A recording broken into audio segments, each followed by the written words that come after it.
número 7, compuestos oxigenados. ¿Qué compuestos oxigenados se acuerdan que vimos en... esperen que se me bajó la... Voy a enchufar la computadora, me parece que no está enchufada. Y ya.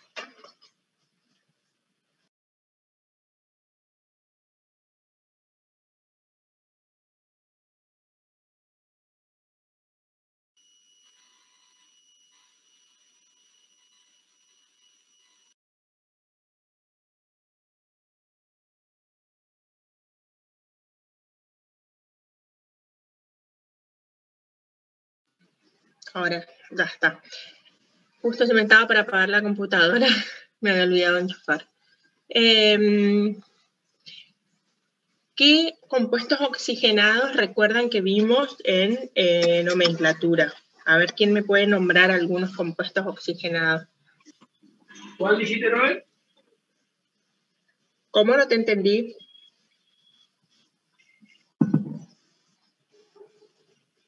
Laura, no sé si me querés hacer post para cualquier cosa, si tengo que ayudarte. ¿Cómo? Ah, ¿querés que te pase el anfitrión? Sí, así te ayudo. Dale, te paso. Ahí, dame un segundito.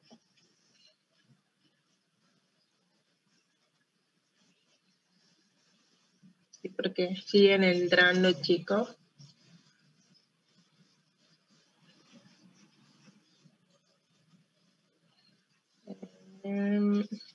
Hacer operador.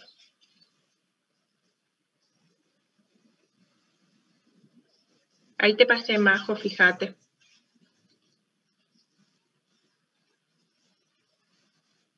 Sí, está, Laura. Gracias. Bueno, lo único que te voy a pedir es que me habilites compartir pantalla. Sí, ya te habilité. Ah, perfecto. Bueno, como decíamos, hoy vamos a ver el trabajo práctico número 7. Del trabajo práctico número 7 es compuestos oxigenados, ¿sí?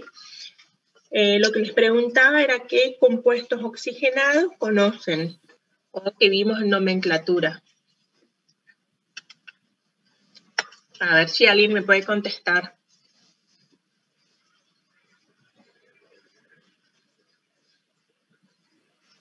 Los alcoholes.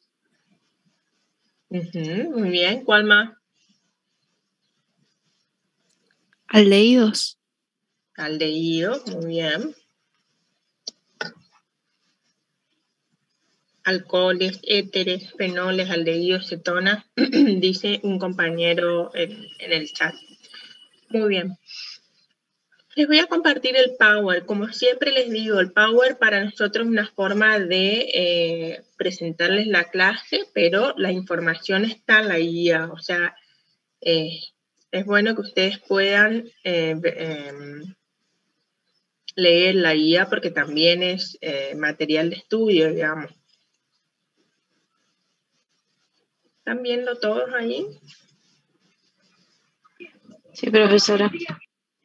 Bien. Bueno. Vamos a hacer una breve introducción. Ustedes creo que ya están viendo algo en teoría de todo esto. Así que si quieren aportar algo, también lo pueden hacer. No hay ningún problema.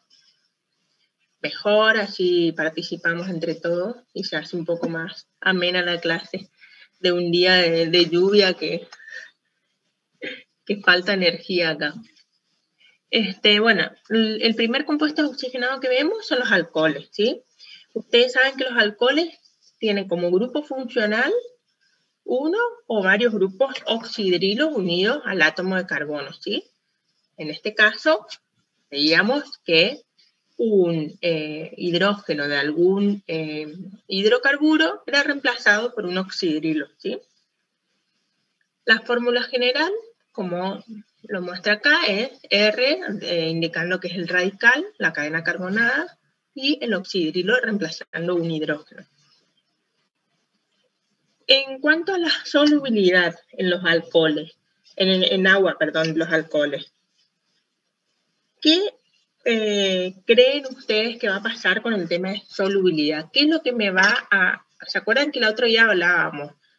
cuando dos compuestos eran solubles, eran porque ambos eran o polares o ambos eran apolares, ¿sí? ¿Se acuerdan de eso? Sí, profe. Bien, ¿qué creen que va a pasar con los alcoholes? ¿Cómo son los alcoholes al tener el grupo oxidrilo? ¿Son polares, apolares? ¿Qué les parece que van a ser los alcoholes? Sin miedo, digan lo que les parezca, pensando que son polares, pero todos son polares. O sea, el oxidrilo les confiere esa propiedad de ser polar, ¿sí? Pero, ¿qué puede pasar si aumenta la cadena carbonada y tengo un solo oxidrilo? ¿De alguna forma se equilibra y se convierte en apolar? Claro, porque, a ver, ¿qué va a pasar? Fíjense que acá tienen el ejemplo del metanol, ¿sí? El metanol tiene un solo carbono. Ustedes ya eso lo tienen recontra estudiado, aparte aprobaron todo súper bien el parcial, así que ya fueron. Entonces, la proporción que tengo entre cadena carbonada y oxidrilo es muy similar. Entonces, este compuesto llega a ser polar igual que el agua. Entonces, esto me permite una solubilidad en el agua, ¿sí? Ahora, cuando tengo dos carbonos, esta proporción, en el caso del etanol o alcohol etílico, todavía sigue siendo una proporción más o menos equilibrada entre la parte polar y apolar del alcohol, ¿sí? Entonces todavía puede ser soluble en agua. Pero ¿qué pasa cuando aumenta la cadena carbonada y solamente tenemos un oxidrilo? La proporción de la cadena carbonada versus el oxidrilo, que es el que me da la propiedad de que sea polar, esa pequeña porción, hace que la solubilidad en agua disminuye cuando aumenta el número de carbonos de la cadena carbonada, ¿sí? Y esa propiedad de solubilidad de los alcoholes en agua la vamos a ver en la parte práctica del laboratorio, que ahora más adelante la vemos, ¿sí? Otra propiedad, ¿se entiende hasta ahí, chicos? Lo vamos a volver a repetir ahora, pero quiero por lo menos entiendan eso.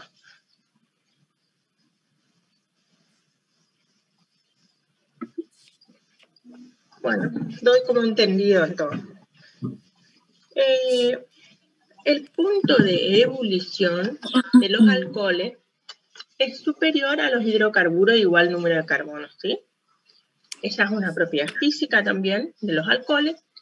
Y otra cuestión es que los alcoholes normalmente se encuentran en estado libre, en la naturaleza, como productos finales de procesos fermentativos en muchos casos, ¿sí? Bueno. Pasamos a aldehídos. ¿Se acuerdan cuál era el grupo funcional de los aldehídos?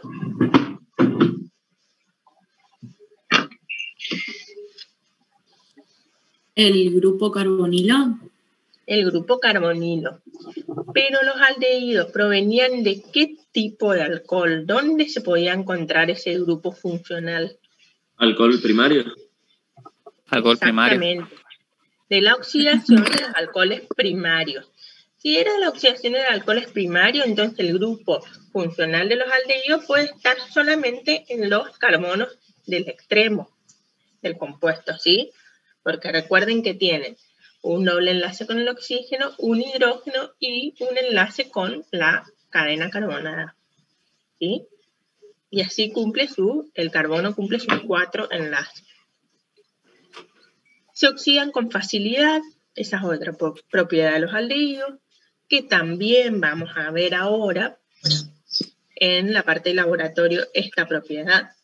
Son más reactivos que las cetonas, debido a que en los aldehídos el grupo carbonilo se encuentra unido a un átomo de hidrógeno. Que esté unido al átomo de hidrógeno le da la propiedad de que sean más reactivos, ¿sí? Porque es más fácil de que reaccionen con otra, que haya algún intercambio de de algún otro átomo, ¿sí? Que puedan sufrir reacciones más fáciles que la cetona, ¿sí? Un gas muy conocido, un aldehído muy conocido que vamos a utilizar, voy a hablar como si vamos a hacer laboratorio, pero bueno, va a ser virtual, lo vamos a hacer virtual. Es el metanal, que ustedes seguramente lo conocen como formol o formaldehído. El formol es el nombre trivial del metanal, ¿sí? ¿Cuántos carbonos tiene el metanal? Ustedes saben, el nombre les dice.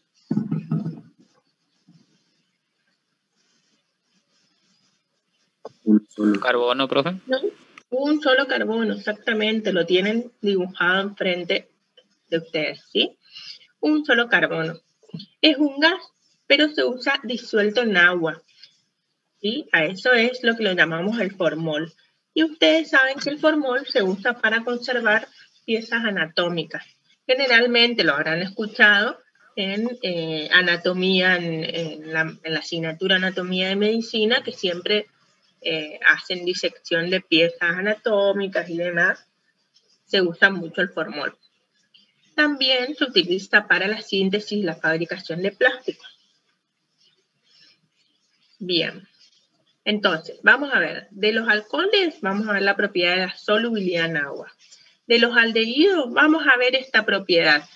¿Por qué se oxidan con facilidad? ¿Sí? Vemos las cetonas. La acetona es muy similar a los aldehídos, pero había una diferencia. ¿Provenía de qué? De la oxidación de un alcohol secundario. Entonces, ¿en qué carbono iba a estar el grupo funcional de la acetona? En el carbono 2. En el 2, en el 3, en el 4, pero nunca en los extremos, ¿sí? Nunca en el carbono 1. El punto de ebullición es más bajo que los alcoholes de su mismo peso molecular. ¿Y cómo es la solubilidad en agua? También los primeros términos pueden ser solubles en agua, pero a medida que aumenta la longitud de la cadena carbonada, disminuye la solubilidad en agua. Son relativamente reactivos, pero como ya vimos recién, son menos reactivos que los aldehídos, ¿sí? ¿Qué le confería a los aldehídos la propiedad de ser más reactivos que la acetona?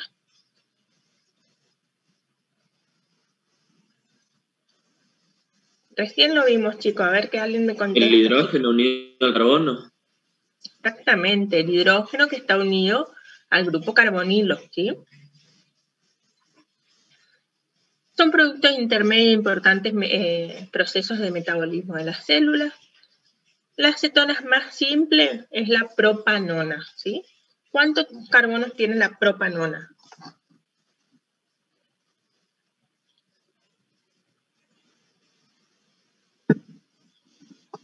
Cuatro. No, 3. No, si fuese 4 sería butanona. Propanona son 3, ¿sí? O acetona es el nombre trivial y también es un producto del metabolismo de las grasas, ¿sí? Después lo van a ver seguramente con profundidad en la teoría. O sí, me parece que ya lo vieron ya, perdón. Otras cetonas son el alcanfor, los esteroides y algunas fragancias. Son algunas estructuras un poquito más complejas de cetonas, ¿sí? Porque ya son cicloalcanos con el grupo funcional de la cetona y ya lo vamos a ir viendo. De las cetonas no vamos a ver nada en el práctico, ¿sí? No vamos a poder demostrar ninguna propiedad por ahora, pero sí vamos a hacer una determinación en cuanto a ácidos carboxílicos, que ahora les cuento. Vemos un poquito de los ácidos carboxílicos. Ustedes saben que los ácidos carboxílicos tienen el grupo carboxilo. Ese grupo carboxilo, ¿en qué carbono se encuentra?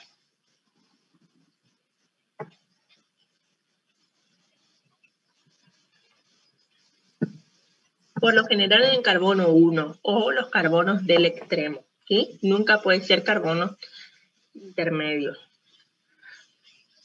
¿Se acuerdan o no los ácidos carboxílicos? El grupo funcional. Un doble enlace con el oxígeno y un enlace simple con el oxidrilo. La característica química principal de los ácidos carboxílicos es la acidez, ¿sí? ¿Qué significa esta propiedad? O sea, ¿qué suelen tener los ácidos? ¿Qué propiedad? ¿Qué es lo que ceden con facilidad los ácidos? Los protones o hidrógenos. Exactamente, los protones, ¿sí? Y como lo vimos en la nomenclatura, forman con facilidad sales, ¿sí?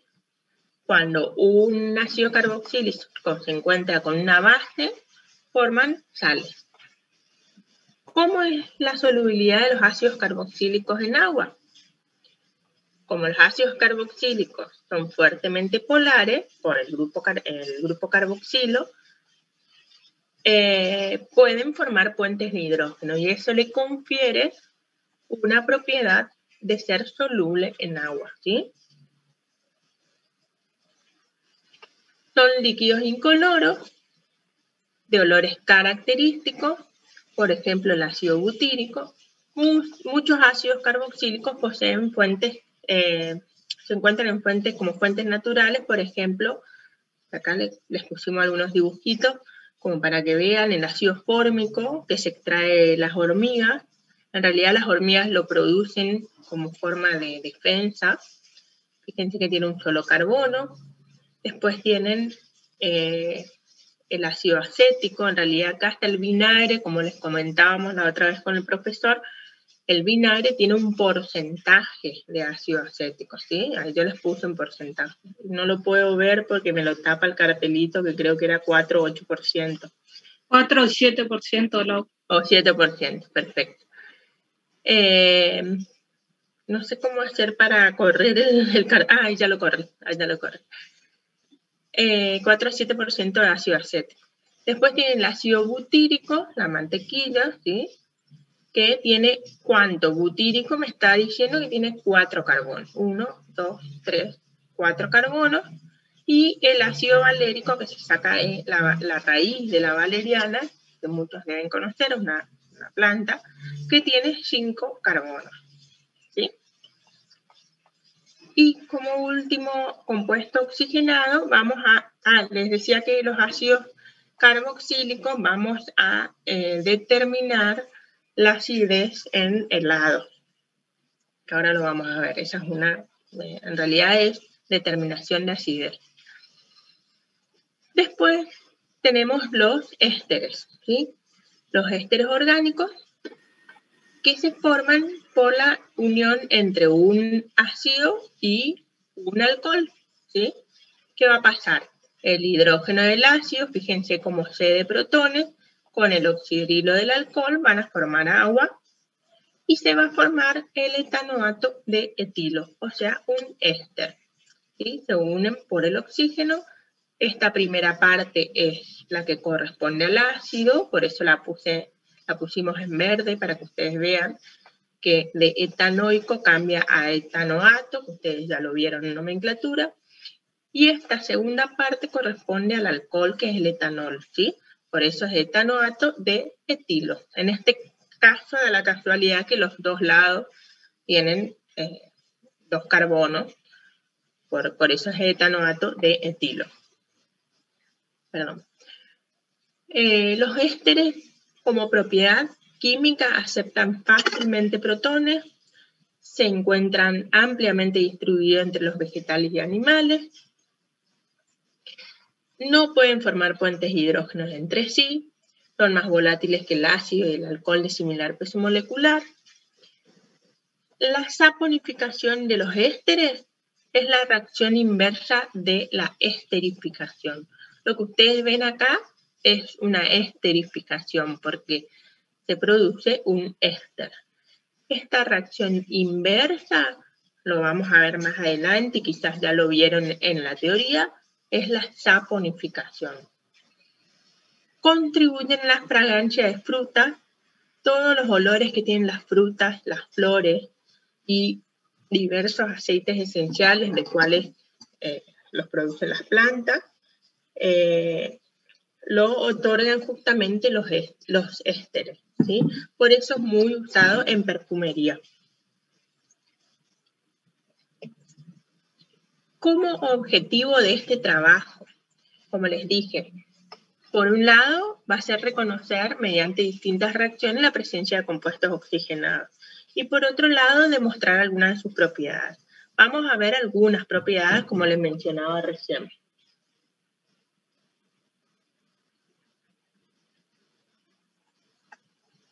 Bueno, si ustedes quieren ir siguiendo con la guía, también lo pueden hacer y van viendo los dibujitos acá, que es exactamente lo mismo que tienen en la guía.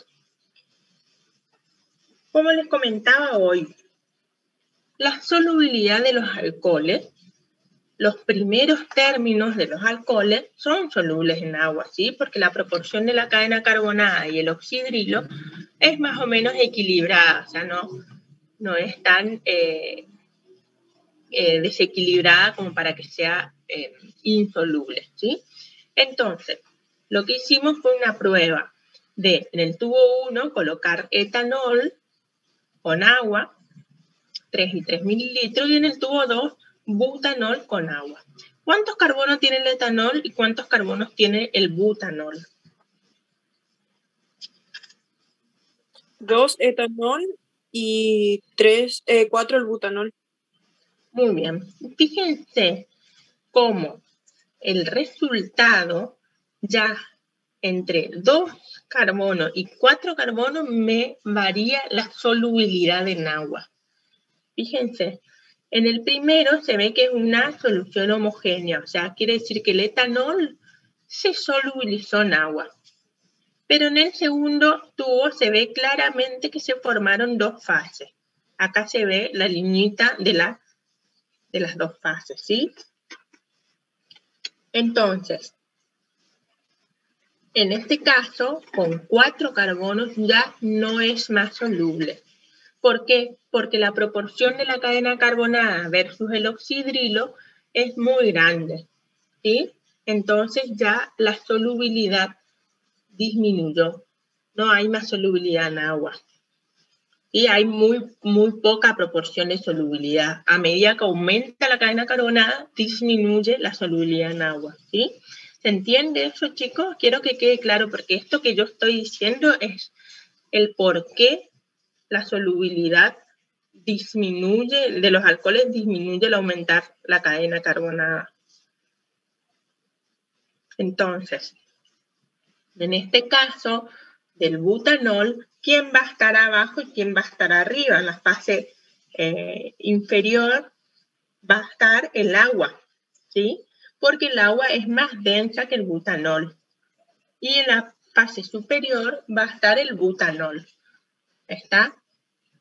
Por supuesto que acá hay una pequeña proporción de solubilidad. Entonces abajo va a estar el agua saturada con algo de butanol.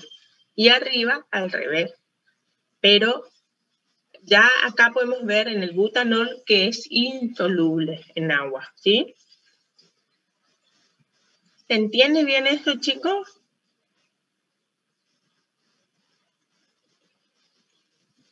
Sí, profe. No. Sí, profe. Y profe. Cualquier cosa me van avisando. A ver, yo quiero que ahora alguien me explique esto, quien quiera, no me gustaría tener que estar llamando ni nada. El que quiera me explica esto que acabamos de decir. ¿Qué pasa con la solubilidad de los alcoholes en agua? A ver quién quiere participar y lo repetimos.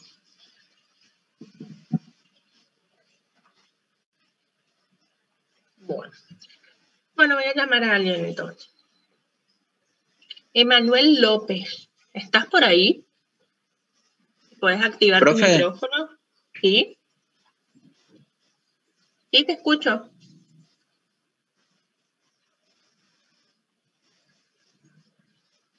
No sé quién me dijo profe, pero si no, Emanuel López. Si puedes activar tu micrófono, por favor. Sí, profe. Bueno, a ver, Emanuel, contame qué entendiste de la solubilidad de los alcoholes en agua. No, le soy Sin miedo a sincero. equivocarte, sin miedo a equivocarte. Vos contame qué es lo que pudiste entender. ¿Cómo es la solubilidad de los alcoholes en agua?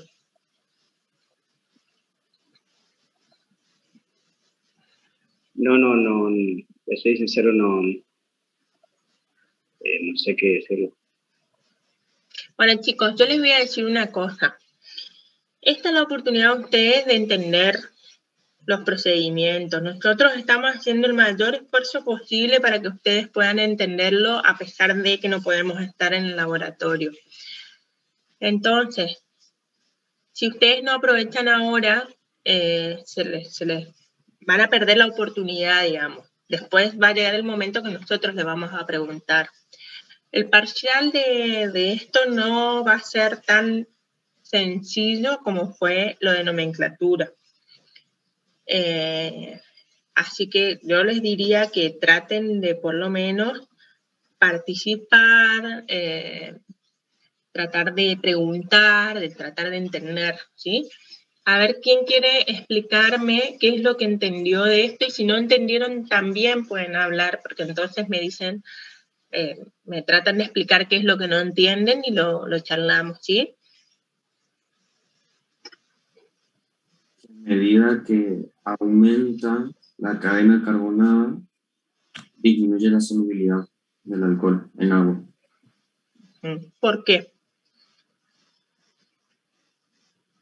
¿Por qué, Martín? Porque la proporción no es razonable, porque tenemos una cadena muy larga de carbonos con respecto a un solo grupo oxidrino. Y eso hace que la sustancia se vuelva a polar o que la solubilidad disminuya. Muy bien. Está. Bien, Martín, gracias. Pero a mí no me quedó claro el por qué. Bueno, lo volvemos a explicar, ¿sí? Le voy a hacer, voy a dejar de compartir, voy a abrir el chat para mostrarles, ¿sí?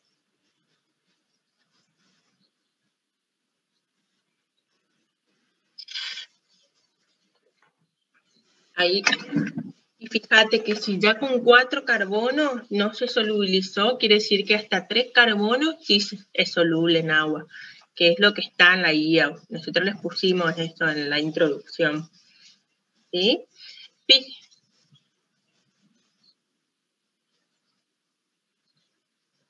Claro, si hay menos carbono, sí, por supuesto. Si en vez de usar un butanol usas un propanol, seguramente sí va a ser.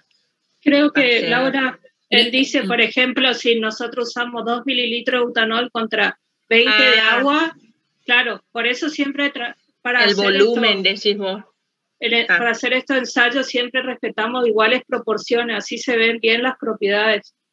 Claro, en porque este caso, perdón, Majo, como decía el profe la otra vez, bueno, claro, ustedes están en el otro grupo, él decía, obviamente una gota de aceite en el río, por supuesto, se va a solubilizar, ¿sí? Se va a perder en el río, ¿no?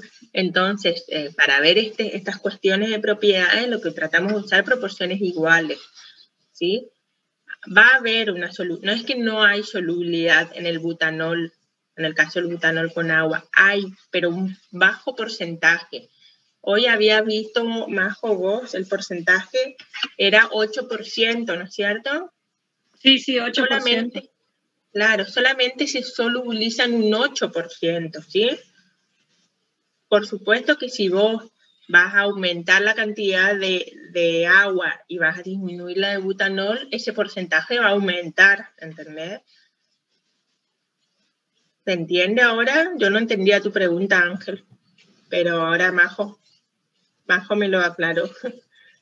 Bueno, voy a compartir ahora el programita del chat, ¿sí? ¿Ahí lo están viendo? Sí, Fíjense, perfecto. Fíjense que ustedes acá vamos a hacer, ay, perdón.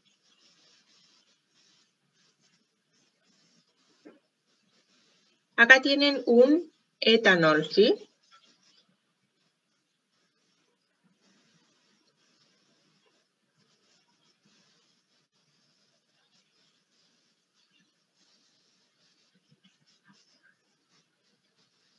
Acá tienen un etanol. Fíjense, acá tienen esta cadena carbonada versus este oxidrilo. Todavía el oxidrilo me alcanza a dar la polaridad para todo el compuesto, ¿sí? Pero si ustedes tienen una cadena carbonada más larga, ¿sí? No vamos a poner butanol porque es muy fácil de confundirse. Vamos a poner más cantidad de carbono.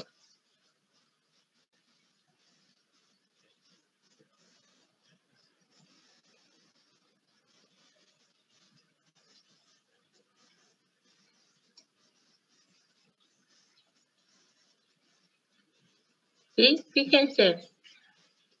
Qué larga que es esta cadena carbonada. Y tienen un solo oxidrilo, que es el que le va a conferir no solamente la polaridad, sino la propiedad de formar puentes de hidrógeno, ¿sí?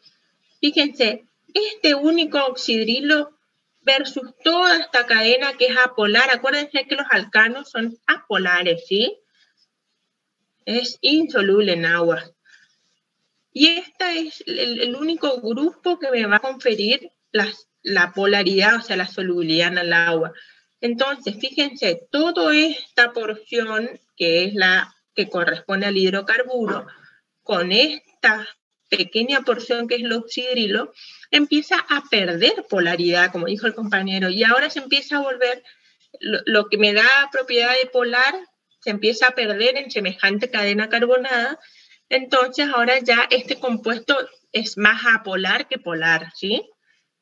Entonces, al ser apolar, va a ser insoluble en agua. Acá la proporción era muy pequeña, o sea, lo que es apolar versus lo que es polar es poca diferencia, ¿sí? Entonces, hasta 3 carbonos en un alcohol es soluble en agua. Ay, perdón. Pero ya cuando aumenta la cadena carbonada, o sea, ya con 4 carbonos, se pierde esa polaridad. Entonces pasa a ser apolar, por lo tanto pasa a ser insoluble en agua. Y no me acuerdo qué compañera me preguntó, quiero saber si pudiste entender ahora. Sí, profe, ahí entendí. Entendí por qué. Perfecto, bueno. Gracias. Me alegro. Bueno, dejo compartir esto y volvemos al Power. Entonces, estábamos viendo justamente cómo en el butanol ya se perdía esa polaridad, ¿sí? Bueno, hasta ahí vimos una propiedad de qué compuesto oxigenado de los alcoholes, ¿sí? ¿Qué propiedad vimos? La solubilidad en agua. ¿Qué pasa cuando los alcoholes los tratamos de solubilizar en agua? Entonces, al aumentar la cadena carbonada de los alcoholes, disminuye la solubilidad. Los alcoholes que tienen hasta 3 átomos de carbono en la cadena carbonada son solubles en agua, más de 3 átomos de carbono ya son insolubles en agua. ¿Sí? ¿Quién le confiere esta propiedad de ser soluble hasta 3 átomos de carbono? El oxidrilo, ¿sí?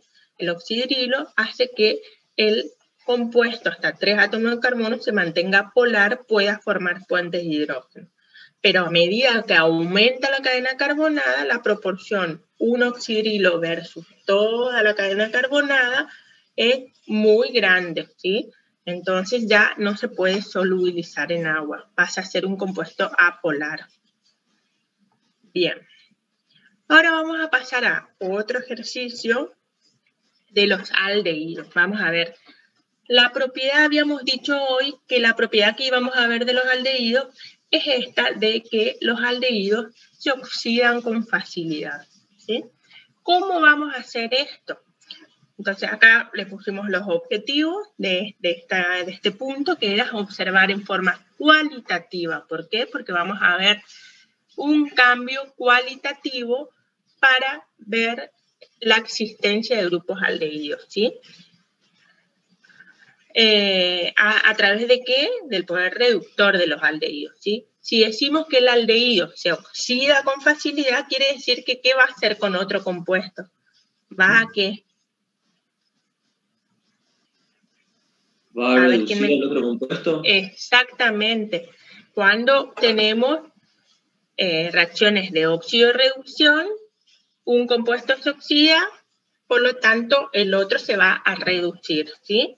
Entonces, lo que vamos a ver es la propiedad reductora de los aldehídos. ¿Está? Bueno. ¿Cómo lo vamos a hacer? Vamos a hacer con el llamado reactivo de Tholen, ¿sí? ¿Qué es el reactivo de Tholen? Es una solución alcalina de nitrato de plata. ¿Cómo se ve? Incoloro, ¿sí? Esta reacción, esta solución alcalina de nitrato de plata tiene plata más 1, ¿sí? Pero esta plata más 1 en solución tiende a precipitar, ¿sí? Por lo tanto, un agente, el reactivo de Tholen es un agente de oxidación suave que les decía recién. Para evitar que la plata más 1 precipite, lo que hacemos, o lo que ocurre acá para formarse ese reactivo de Tholen, es agregar amoníaco, ¿sí? Entonces, se va a formar esta reacción. Ustedes van a tener plata más 1 más el amoníaco, vamos a agregar gotas de amoníaco, y se va a formar una solución de nitrato de plata amoniacal, ¿sí? A lo que lo vamos a llamar reactivo de Tholen. Esto es simplemente para que ustedes entiendan que se agrega amoníaco para evitar que la plata más 1 precipite, ¿sí? Para mantenerla en solución. Si ustedes colocan solamente la plata, el nitrato de plata solo, precipita. Entonces hay que agregar gotas de amoníaco. ¿Se entiende, chicos? Eso es como un procedimiento previo que vamos a hacer a la prueba que realmente vamos a hacer ahora, que es probar el poder reductor de los aldehídos. Si nosotros decimos poder reductor es porque el aldehído va a reducir a otro compuesto, por lo tanto, ¿qué le va a pasar al aldehído? Chicos. Se oxida. Se va a oxidar, exactamente. Bueno, en el experimento, entonces, como les decía, usamos el reactivo de Tholen. Entonces, el nitrato de plata, A01 normal, 3 mililitros, más el amoníaco para evitar que precipite la plata más 1. Y el aldehído que nosotros vamos a utilizar es el metanal, ¿sí? ¿Qué dijimos hoy el metanal? ¿Qué otro nombre tenía el metanal hoy?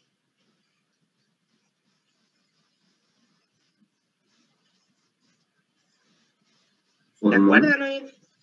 Claro, formol o formaldehído. ¿Sí? Exactamente. Tiene un solo carbono. Entonces vamos a preparar todo esto en un tubo de ensayo y lo vamos a colocar, como se muestra acá en la foto, en la imagen, en un baño de agua caliente, ¿sí? A medida que esto se caliente, ¿qué va a ocurrir? Va a ocurrir la reacción que estamos queriendo probar. ¿Por qué? Porque tenemos un aldehído y tenemos el reactivo de Tholen, ¿sí? Entonces, el aldehído lo que va a hacer es reducir a la plata más 1. La plata más 1 se va a transformar en plata 0, ¿sí? Que ahora lo vamos a ver en la reacción más adelante. Al transformarse en plata 0 o plata metálica, esta plata se va a depositar en la pared del tubo, ¿sí? Como formando un espejo de plata, fíjense. Y con esto comprobamos que, por un lado, algo que venimos diciendo, que el aldehído es reductor, o sea, es capaz de reducir a otro compuesto. Por lo tanto, se va a oxidar, ¿sí? Y, por otro lado, que estamos frente a un aldehído, porque también podemos probar la presencia de un aldehído con esto, ¿sí? ¿Por qué implementamos el calor? Para acelerar la reacción. Si no, esto puede ocurrir, muchas veces ocurre, de acuerdo a la temperatura ambiente, a veces a nosotros nos ha ocurrido que antes de colocar en el baño agua caliente ya empezó a formarse el espejo de plata, porque hacía mucho calor. Así que esto únicamente es para acelerar la reacción. Entonces, vamos a verlo en reacciones químicas, esto que pasa acá. ¿Sí? Fíjense, ustedes tienen un aldehído, acá tienen R nomás porque pusimos como ejemplo, pero nosotros en el experimento usamos el metanal, ¿sí? Esta es la fórmula del reactivo de Tholen. Fíjense que el nitrato de plata, pero que lo colocamos con amoníaco, se formó el nitrato de plata amoniacal, ¿sí? ¿Se acuerdan que para qué usábamos el amoníaco? Para evitar que precipite. Exactamente, que precipite. ¿Qué va a pasar acá? La plata que está acá como +1 pasa a plata 0, ¿sí? Plata metálica. Y el aldehído que está acá, en nuestro caso fue el metanal, pasa al ácido carboxílico, se transforma en ácido carboxílico, ¿sí? Entonces, tenemos acá el ácido metanoico en nuestro caso. En nuestro caso, como usamos metanal en el experimento, se va a transformar en ácido metanoico, ¿sí? Y esta plata que ustedes ven acá, que se oxidó, que se redujo por efecto del aldehído, es la plata metálica que se deposita en la pared del tubo como espejo de plata. ¿Estamos? Perdón. Entonces, volviendo acá, ustedes agregaron el nitrato de plata, más el amoníaco para evitar que la plata precipite, agregan el aldehído y colocan en baño de agua caliente, ¿sí? ¿Qué pasa acá? ¿Qué reacción ocurre? El aldehído reduce a la plata. ¿A qué? A plata metálica, ¿sí? Entonces es lo que ustedes ven acá. Y el aldehído, que es el metanal, pasa a ser un ácido metanoico, ¿sí? Ácido carboxílico. Se transforma a su correspondiente ácido carboxílico. ¿Se entiende, chicos? Eso quiero que quede claro, porque son cosas que ayudan a explicar este experimento. Como les decimos siempre, nosotros queremos que ustedes entiendan el porqué. Para eso tienen que tener algunos conceptos.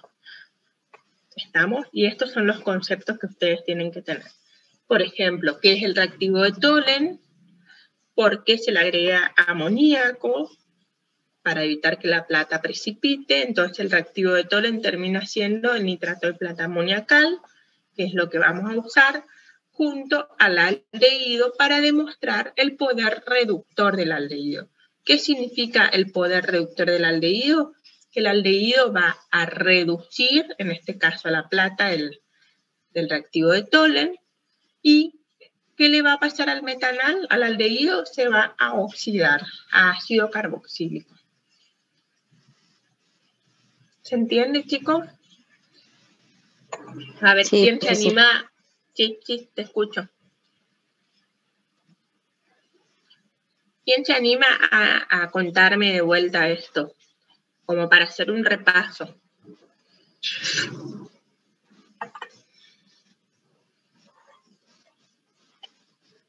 Profe.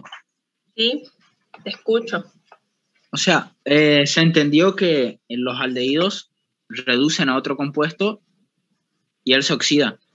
Lo que yo no entendí es por qué se va hacia las paredes del tubo la plata. No entendí esa parte. ¿Por qué se va bien y forma el espejo?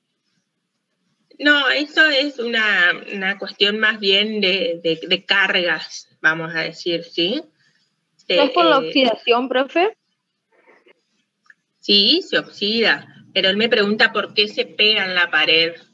Es más un efecto de cargas, digamos, que se pega en la pared del tubo. adentro... Porque no todo el contenido tiene ese color, ¿no? Solamente las paredes. No. Solamente las paredes, exactamente. O sea, ¿Y la lo del plata medio de la moniacal, solución qué sería? y lo del medio de la solución es el resto de lo que queda, digamos, ¿sí? Porque vos imaginate que esto en algún momento se satura, en algún momento no toda la proporción de metanal, una vez que toda la solución de metanal reduce la plata, ya quedan restos de la solución, ¿sí? ¿Se entiende? En este caso, Claro, por ejemplo, sí. les va a quedar agua, les va a quedar amoníaco más, moléculas de amoníaco sueltas, ¿sí? El ácido metanoico, ¿sí? Todo esto es lo que vos tenés dentro del tubo. Vos lo que estás visualizando, lo que te permite visualizar acá es la plata metálica. Por eso te dice que es, acá en el inicio, decíamos que era una forma de observar cualitativamente la existencia de aldehído, ¿sí? Porque vos lo ves, es como decir cambios de colores, en este caso no te puedo decir cambio de colores, pero sí ves cómo se forma el espejo de plata. Y ese espejo que ustedes pueden visualizar es el mismo compuesto que ustedes lo ven en los espejos con los que se miran la cara, ¿sí? Es el mismo compuesto. Es la plata metálica.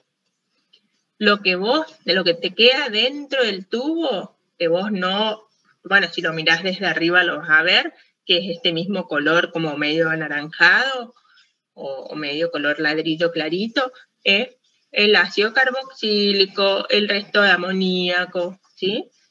El amonio, el agua. ¿Está? Permiso, Laura. Sí, Majo. No sé si alguno tuvo el caso de, por ejemplo, yo en mi abuela veía, en los espejos de antes se veía más este tipo de espejo, y lo que se forma es como una membrana de plata. Es como una película. Por eso por ahí cuando el espejo se hacía viejo, lo que pasa es que se comienza a desprender esa membrana y se ven esas manchas negras en el espejo, que es que se pierde esa película que se forma de plata. Nada, eso me agradable. Exactamente. No, profe, disculpe, se me cortó todo.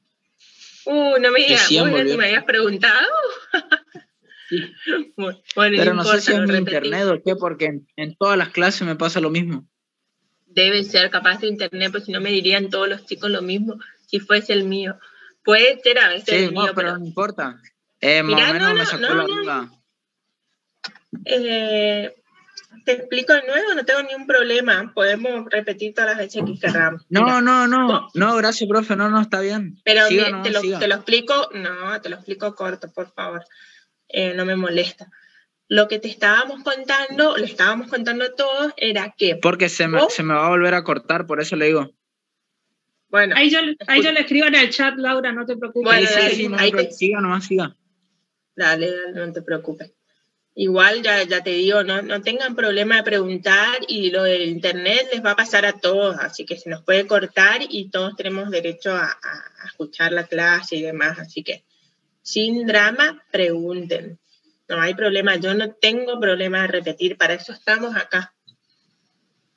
Si no, nos hubiésemos elegido la docencia como camino. Chicos, quiero saber si el resto entendió, si alguien quiere que les explique, quieren preguntar algo, ¿sí? Algo que se les viene a la mente, una curiosidad, lo resolvemos entre todos, si no lo sé, lo vemos. ¿No? Bueno, este experimento es re lindo porque realmente funciona bien y se puede ver esta propiedad de los aldehídos, que son capaces de reducir a otros compuestos, ¿sí? También ustedes pueden ver en alguna solución, quieren saber y comprobar si hay grupos aldehídos en una solución, pueden hacer esta prueba. Si se forma el espejo de plata es porque están frente a una solución con aldehídos, ¿sí? ¿Se entiende? Entonces, recuerden que lo que ocurre acá es que el aldehído va a reducir a la plata, a plata metálica, por eso vemos ese espejo de plata, y el aldehído se va a oxidar al ácido correspondiente, al ácido carboxílico. En este caso nosotros usamos metanal, por lo tanto se va a transformar en ácido metanoico, ¿sí? Que es la reacción que ustedes pueden ver acá. Esta reacción es importante que ustedes se la aprendan, porque es justamente la forma de poder explicar bien lo que ocurre en el tubo, ¿sí? En la reacción. Bueno, si no hay dudas, avance. Otra cuestión que vamos a ver, que les contaba hoy, era íbamos a determinar la acidez en un alimento. A ver, a mí me gustaría alguien que tenga la guía, que lea la primera partecita cuando dice ácidos orgánicos, donde habla del Código Alimentario argentino, ¿sí? O nacional. En el Código Alimentario dice un par de cositas y de porcentajes. O sea, lo que nosotros vamos a hacer ahora es, vamos a tener una solución de helado, que ahora les vamos a detallar cómo la preparamos, y vamos a hacer por un método de titulación, se llama esto, ustedes ya habrán visto alguna vez, por titulación, con hidróxido de sodio, vamos a ver cómo vamos a determinar el porcentaje de ácido del helado, de acidez, ¿sí? Recuerden que si hay mucha acidez en el helado, pueden pasar varias cosas. Puede ser que haya mucha actividad bacteriana. Recuerden que ¿qué hacen las bacterias? Utilizan el azúcar, ¿sí? Para transformarla en ácido. Se alimentan de eso. Entonces puede ser que no haya una buena higienización de esto. Por lo tanto, es muy importante en alimentos determinar la acidez. A ver, ¿quién me quiere leer el primer párrafo del... ¿Quién nos quiere leer el primer párrafo de este ejercicio del 3, donde dice determinación de ácidos orgánicos en alimentos? Luego de objetivo dice con la denominación genérica de helado. A ver quién tiene ganas de leer.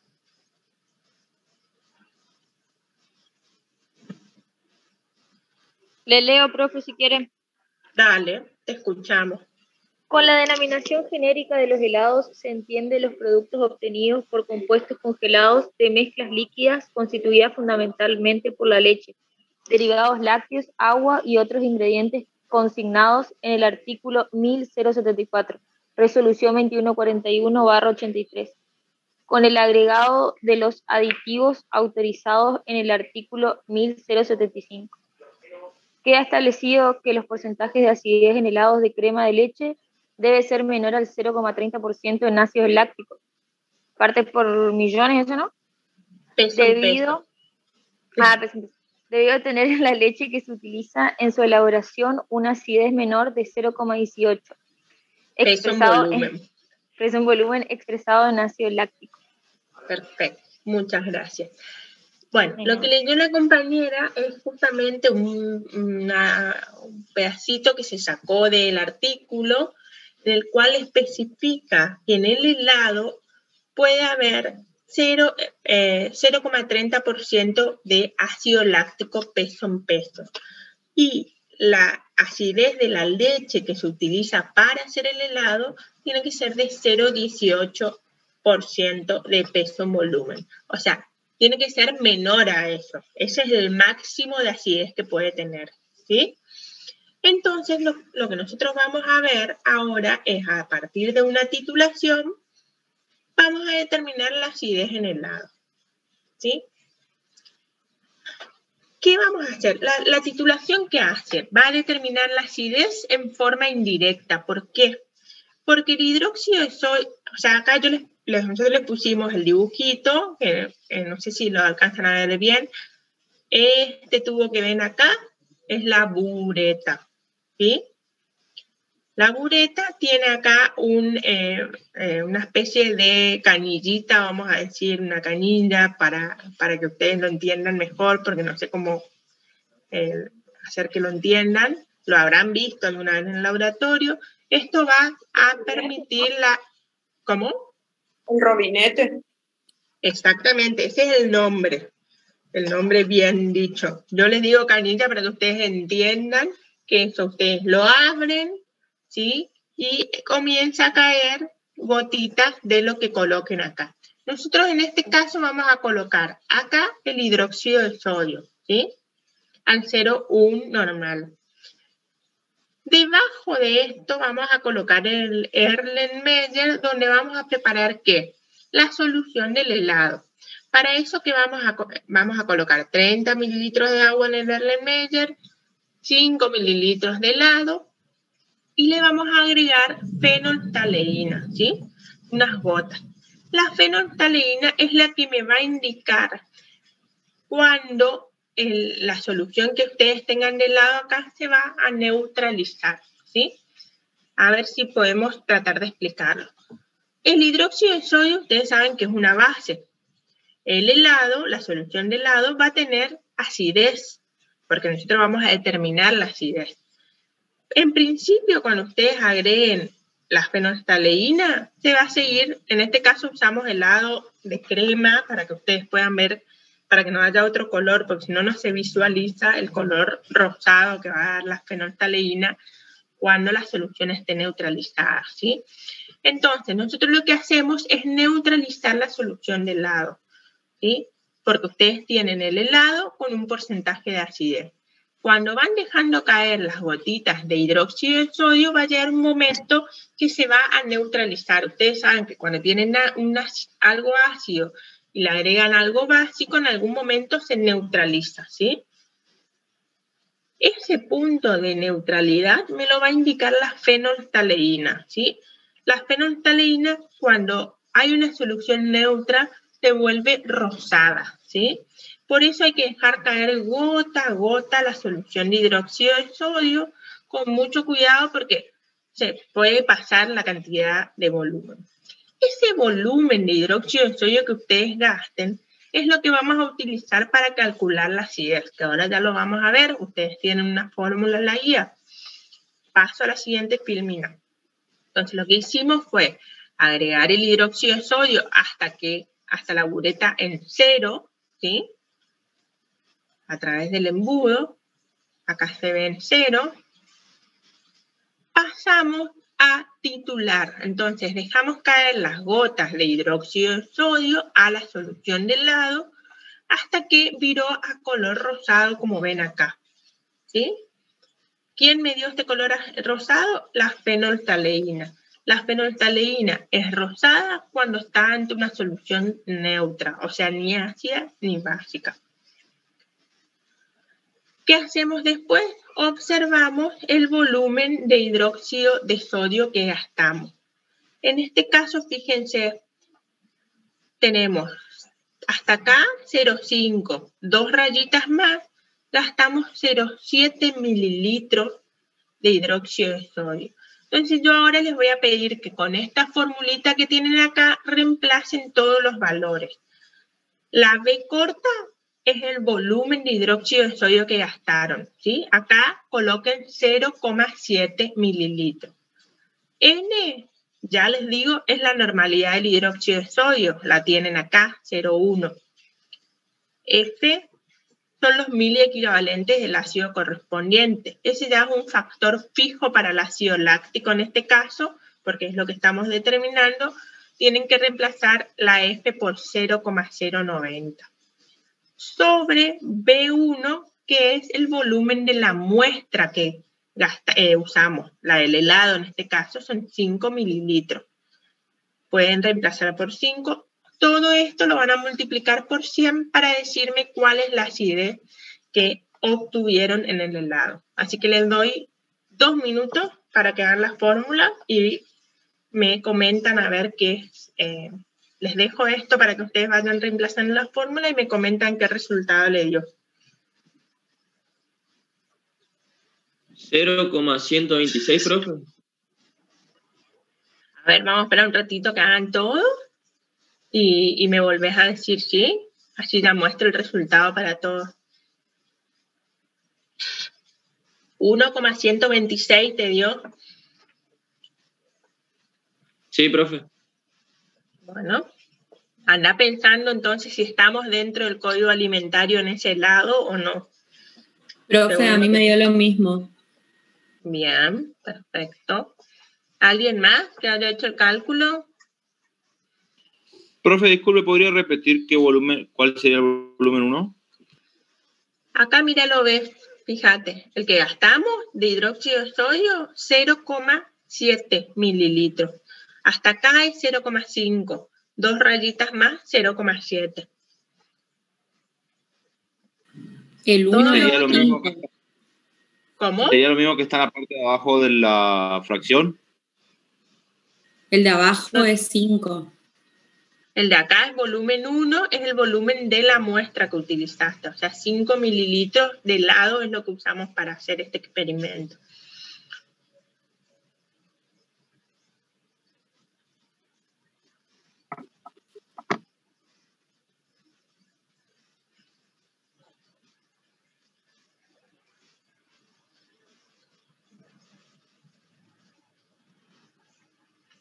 Bueno, acá les voy a ir poniendo las fórmulas, ¿sí? Como dijo el compañero, la compañera y alguien más, el porcentaje de acidez que dio es con estos valores 0,7 mililitros por 0,1 normal, por 0,090, que es el coeficiente del ácido láctico, más 5 mililitros de helado, que fue lo que utilizamos para determinar el porcentaje de acidez, por 100 nos dio 0,126 de ácido láctico de peso en peso. Según el código alimentario, está por debajo de 0,30. O sea, este helado está en condiciones, digamos. ¿Sí? ¿Se entiende, chicos? Entonces, lo que yo quiero que entiendan acá es lo que se hizo fue una titulación en la cual se utilizó hidróxido de sodio y de manera indirecta ustedes determinaron la acidez del helado. ¿Por qué de manera indirecta? Porque ustedes en realidad acá determinan el volumen de hidróxido de sodio gastado, ¿sí?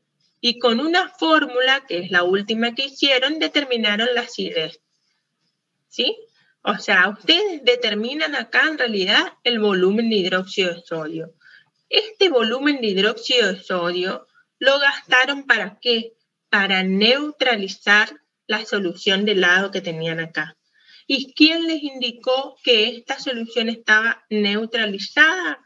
La fenolftaleína, ¿sí? Que es un indicador de color. La fenolftaleína, cuando está en una solución neutra, se convierte en color rosado, ¿sí? Entonces, ustedes dejaron caer el volumen de hidróxido de sodio hasta que esto se convirtió en un color rosado. Esto me está indicando que esta solución está neutra. ¿Qué hicieron después? Reemplazaron todo en la fórmula y obtuvieron el porcentaje de acidez en el helado, ¿sí? Y con eso pudieron determinar que este helado está dentro del Código Alimentario Argentino. ¿Está? Chicos, ¿entendieron esto? Lo que hicimos acá fue entonces una medida indirecta de la acidez, indirecta por titulación. ¿Por qué indirecta? Repito nuevamente, porque calculamos el volumen de hidróxido de sodio gastado. ¿Para qué? Para neutralizar la solución de helado. Y para finalizar este trabajo, está el cuestionario acá, que ya está subido a la página. Acuérdense, acá son preguntas, estas preguntas son muy importantes, chicos, porque son preguntas similares a las que se van a hacer en el parcial. Y es lo Profesora, que nosotros... ¿Sí? Disculpe, Sí, ¿me molestaría volver a explicar? No me molestaría para nada. Por favor, gracias. ¿El último ejercicio? Sí, el último. Bueno. ¿Qué hicimos acá? Para determinar la acidez en ácidos orgánicos, en este caso en la crema helada, utilizamos una técnica de titulación, ¿sí? La técnica de titulación, ¿qué hacen? Colocamos el hidróxido de sodio en la bureta, preparamos la solución de helado con fenolftaleína, que va a ser nuestro indicador de neutralidad, ¿sí? Porque recuerden que esta solución está ácida. Entonces, al dejar caer el volumen de hidróxido de sodio a la solución, va a llegar un momento que esta solución va a virar a rosado. Ahí, en ese punto, dejo de ir, cierro, digamos, el robinete para ver qué volumen de hidróxido de sodio gasté. Ese volumen de hidróxido de sodio que gasté es mi medida indirecta de la acidez, ¿sí? Ese volumen de hidróxido de sodio lo van a reemplazar en la fórmula que está acá, porcentaje de acidez. Y así ustedes van a averiguar qué porcentaje de acidez tiene en este caso el helado. ¿Se entendió ahora? Sí, muchas gracias. Perfecto. Bueno. Les vuelvo a repetir, acá están las preguntas, que ustedes después van a tener que subirla, tienen tiempo